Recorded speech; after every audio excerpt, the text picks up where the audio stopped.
Yeah, baby, here we go again. Last night I found a guy that was selling some test equipment online. Got a hold of him and drove down this morning. What a score. Here you can see the pile of electronics that I loaded up my van with and brought home. In my opinion, I think that right now is an ideal time to re-outfit or outfit your lab. There will soon be a glut of equipment online and the prices will be falling. Grab it while you can. This is going to be a quick overview of what I just accumulated, as my friend Marie would say. Some of these units will go back on the used market to help pay for the other things that I buy. I will be keeping 3 of these items.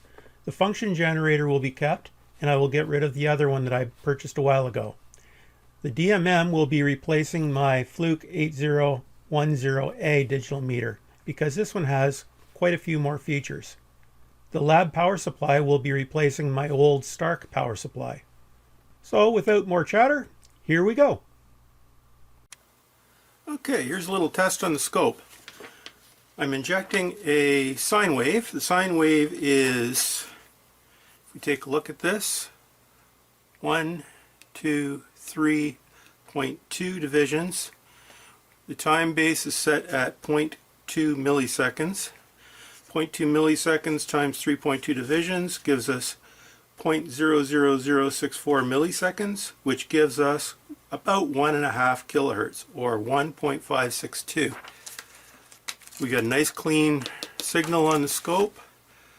Time base is functioning well. We've got focus control. We've got intensity. What else have we got here? We can change it from AC and DC. We can move this display up and down. And overall, I would say this is a nice little scope. It is a 15 megahertz dual trace oscilloscope. Comes with one 10 meg scope probe. Very nice. Second score of the day is a nice function generator, model GFG-8015G. This has up to 1 meg frequency. It does square, triangle, and sine. That's what we used to test the scope before. You can see the signal on my new scope. And once again, this frequency is 1.534 kilohertz. Cool find. Okay, we've got 1.374 kilohertz coming out of that signal generator, coming into the new to me frequency counter, saying 1.4 kilohertz. Very cool.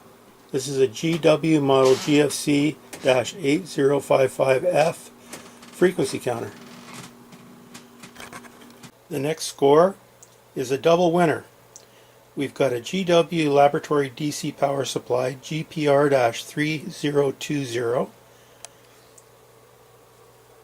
putting out close to 10 volts. And we've got a really nice APPA 205 multimeter, bench meter, measuring the 10.47 volts coming out of said power supply. Both really good units. I believe this meter is worth several $100s. I don't have a nice, or did not have a nice lab power supply, so I think I'll be selling my Stark soon. It appears my quest to upgrade my tools, my lab, my life is not over yet. The quest continues, and thank you for watching this little video of my lab upgrade.